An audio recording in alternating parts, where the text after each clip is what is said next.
This is Anchored and Devoted. Woo, woo, woo. Welcome this day. Wow. What is that? That was a happy sound. Done That mildly. was a happy sound? It was a My muted range happy of sound. my range of emotions is much smaller than yours. I can't wait till we get to heaven just to see what God does to you. Like, here's your new voice, your new body, and you just start running around. Just go. Woo. Like, who's that? That's Jerry. He's got a bigger range of emotions as far as being loud now. That's right. That's probably true. I can just see all the quiet people in heaven are now the choir directors and getting it in. And okay. So what do you want to talk about this day as we get started? Are you asking me? Yeah, I'm asking you. Sure. Okay. Let's do voting. Oh, really? Yeah, you've been wanting to get into it. Let's get into it. Let's start off. Okay. Well, let's do it. There's an article I just read today that's talking about how in certain states and in counties it's harder to vote versus being easier to vote. I'm not going to start off with that, but we hopefully will land there at some point. There's also a big issue with viewing that different groups of people will not be voting this year out of protest. And lastly, there's the question of, and I guess this might have to have its own episode, Christian nationalism and how that comes together for voting, slash, or shouldn't it? I know we've talked about some other stuff around that before. But yeah, where you got 3 to pick from. Where do you want to go? All right. Let's talk with the second one. Okay. So one of the concerns right now for both parties is that young people, minorities, all different ranges of people will abstain from voting out of protest for both sides. And when you're a believer, how does that work? Like, how do we wrestle with two, I'm looking at this from a cultural standpoint, but just personally, you're looking at two options that are not the best. At least from my perspective, you have one that is an obvious no-go just because he tried to turn over the country. And then another one who, should be relaxing somewhere on a beach. From a voting standpoint, and, as a shepherd, how do you encourage people, or do you even encourage people to vote? That's a great question. So I'm going to step back from that question and I'm going to answer a different question. Okay. With this question. A day of punting. Go for it. I don't know about punting. I think, it'd be too easy for me to give an off-the-cuff answer that's going to serve nobody. Gotcha. My hope here is to have this conversation, right? Mm-hmm. Yeah. So there's a couple questions I think about. I'll start with the one that's least important. What's the responsibility that we have as believers in a country that's ruled by laws? That I think is the least important question, honestly, because that has an easy answer. Our responsibility is to be faithful, to live under the laws, to carry out and discharge our responsibility as citizens because we are citizens both of this country and of a heavenly country. So that's easy for me. The more fundamental question is this, and this is 2 parts. What is it that we hope to attain through this political system? That's number 1. And number 2, what is the standard by which we judge good? Okay. And for the record, you did answer one of my questions, even in your non-answering. Well, I think it answers easy, right? I mean, for me, that really is simple. We should vote. There's no question about that. And not voting is still voting. And I think people need to hear that, though. I think people need to understand the You and I have kids, right? If I say, hey, what are you going to have for supper? And they say, well, I don't want any of those things. Well, you're making a choice. And don't throw that back at me and say, well, you didn't cook what I didn't cook what you wanted. But I think that's real. I think that's real for a lot of young people, a lot of seniors who feel like they're being ignored. I think it's real. And for you and me, I think it's easier to say voting is not only a norm, but it's one of those things where you can say this is part of your duty as a believer under a law that God established. I think those things most people rationalize away. I don't think it's easy enough to. I don't think it's sufficient. I should say to make the statement. Either don't complain or do something. While that is generally where I'm going to stand, like if you're going to complain, do something about it or shut up. But most people would say they are doing something. They're praying. Well, I'm They not would going to say, disagree with that. no, I'm but I'm not going to just, disagree with that at all. But I'll this also is, say this. It's easy to look at the people around us or the choices that we have and say, because it's X, Y, or Z, or because it's not 1, 2, or 3, then I don't have a choice. And the fact is, we do have a choice. I do have a choice. How I act in that is what's under my control. and so If I I'm, would say, hold on, in support of you, I would say that when you abstain from voting, whoever wins, you voted for. I would agree. I would even push it further to say if there is someone you don't want, again, you should be engaging. Now, are you praying and then living it out? My issue is that I often see people who, and you're talking about this, live it out in a way of complaining, right? Mm-hmm. Versus living it out with being faithful. Like if I go and vote for the person I think God would have, I've taken the time, examined this not out of my own personal interest and my own comfort, but what is God doing?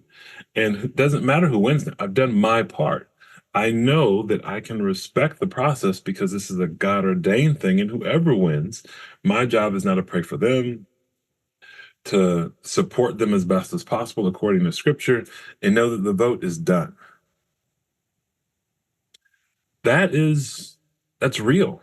But I think for many of our people today, there is this feeling, and I would say a feeling is the right word, this feeling that not only is my vote not going to matter, but I don't even need to waste the time because there are other things that I can do that are better with it. And that gets to me being able to sit on the throne and judge as opposed to just saying, no, I'm a servant. I need to do my duty unto God. Right. So you're hitting it from that one side, but I want to hit it from this other side, which Go is for it. we hear a lot about voter fatigue and political fatigue and news fatigue. And, I get it. It's real. We live in a world where we're oversaturated. We're bombarded with headlines and news, and it feels like things that you and I live really close to the Francis Scott Key Bridge. It's a Mm-hmm. bridge that we've driven over hundreds of times in our lives. Yeah, It's very now recently gone. too. Very recently. It's now gone, and that really does truly affect us. Go out like 30 miles further than that. Doesn't matter what the news is, doesn't really affect me. It can be 5 feet of snow, doesn't affect me. But the fact that it's hitting my headlines, the fact that when I open up YouTube, it's there in the news. When I open up Facebook, I'm seeing people who it does affect, makes it feel like it does affect me. And that makes it really hard because I've only got so much care in a day, right? I've got 24 hours. I can care like 100% of the Mm-hmm. time for about 5 minutes of those 20, in each hour, right? I got like 5 minutes I can really give all my care to each hour. And there are so many things that are calling to my care Mm-hmm. that push in and make it feel like I'm responsible to care. Like I need to, out of the goodness of who I am and my humanity, carry these things that I get tired. I get that. Here's what that leads to, then. Here's the problem. Coming from a Christian perspective, you talked about sitting on the throne and judging for yourself as if you're God, as if you have full knowledge of what your vote is going to do or not do, what your time's going to do or not do. And I agree, that's completely out of bounds. We don't have that because we're not God. I can't apologize for that. I have to just simply state that. But it is equally as robbing God to, because of my burnout, give in to despair. What it is robbing God of is his goodness and his sovereignty. My despair in the light of my fatigue is the same as saying, well, because I can't handle this, God must not be either. And I'm not talking about I'm giving it to God and I'm trusting him. I'm talking about the despair that we see, not just in the news, but, as you read articles, this is one of the things that we hear about. It's the giving up. It's saying, well, I'm going to pull up. I'm going to take mine. I'm going to go over there and I'm going to do my own thing because this whole thing's just such a big mess. Don't hear what I'm not saying, right? I'm not saying everyone who is saying, I think this is really messed up and we need to rebuild is saying, God can't get this. But I am hearing a whole lot of, I don't have the answer. I don't believe there is an answer. That sounds a lot more like despair. Like, not only can I sit on my throne and judge how useful my time is going to be and what the impact is going to be, but I can also sit here and see what God is or is not doing. And when I sit there, the one thing I can't see is God. And for the believer, setting ourselves up in a position where we can no longer see God, where we blind ourselves, actively to this infinite, exquisite, gracious, dynamic, powerful, eternal lover of our souls. That's sad. That's not what he has for us.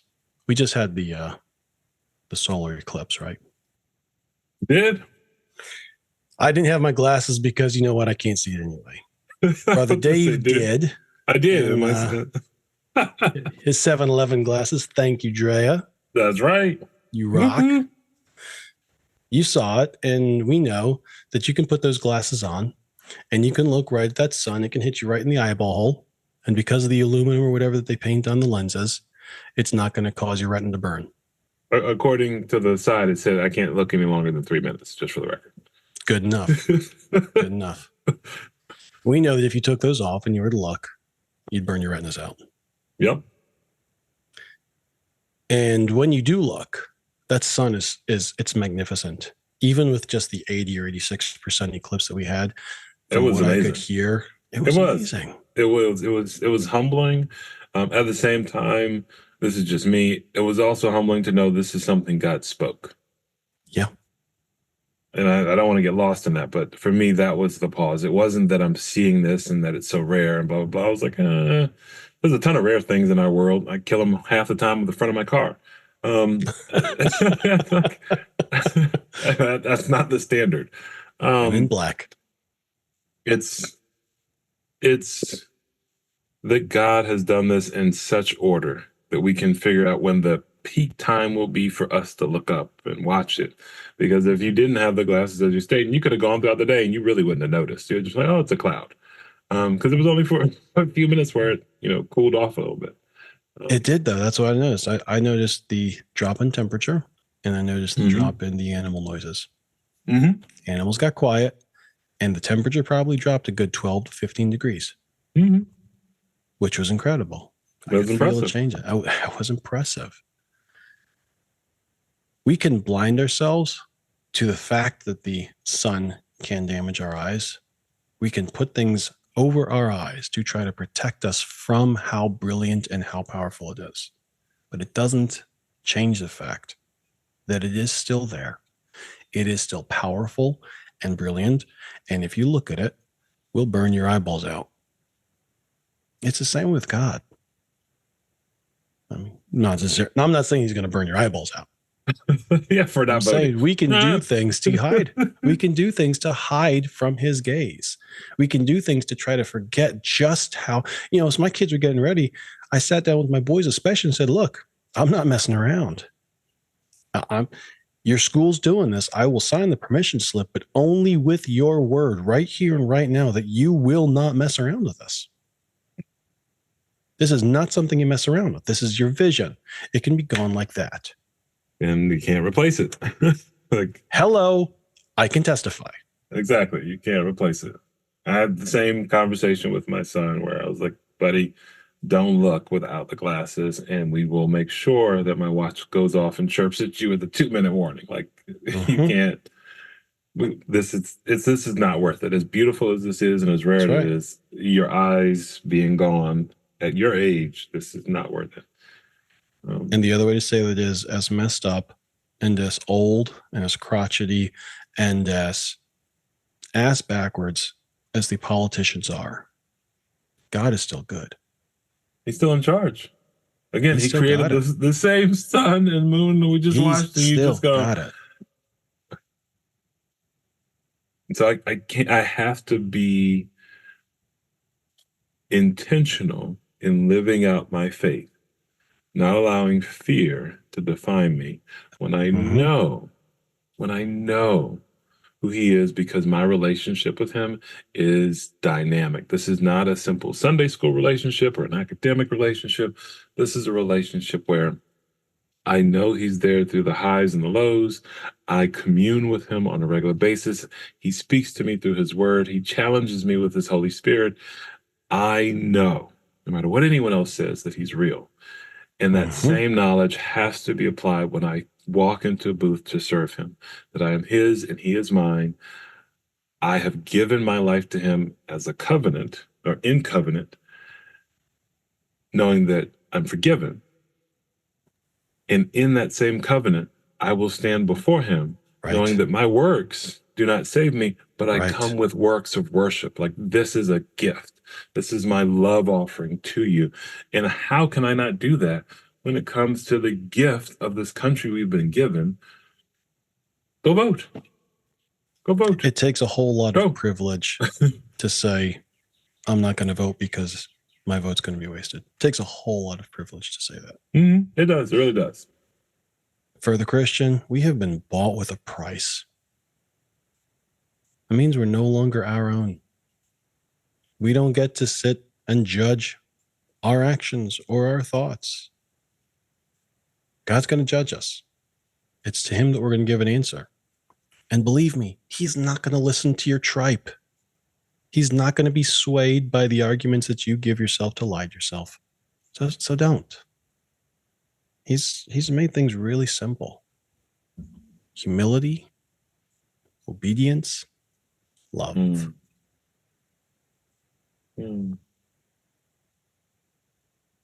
That spells trust.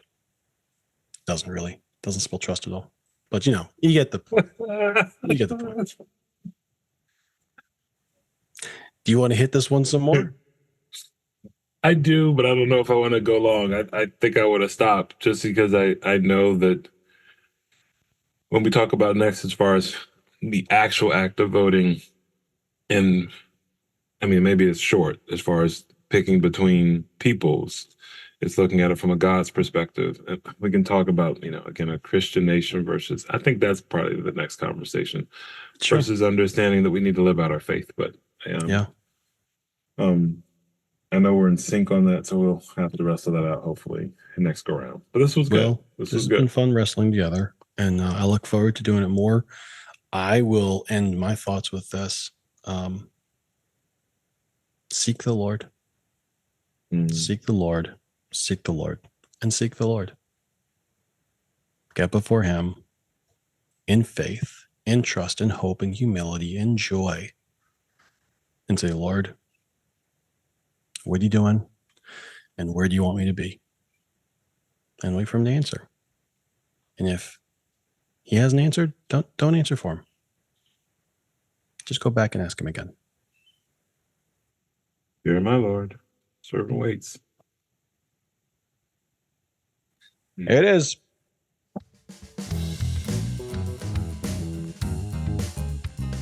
There it is. Okay. This is not Daily Gains. This is Anchored and Devoted. And we love you. Have a blessed day. Seriously. Bye-bye. Bye-bye.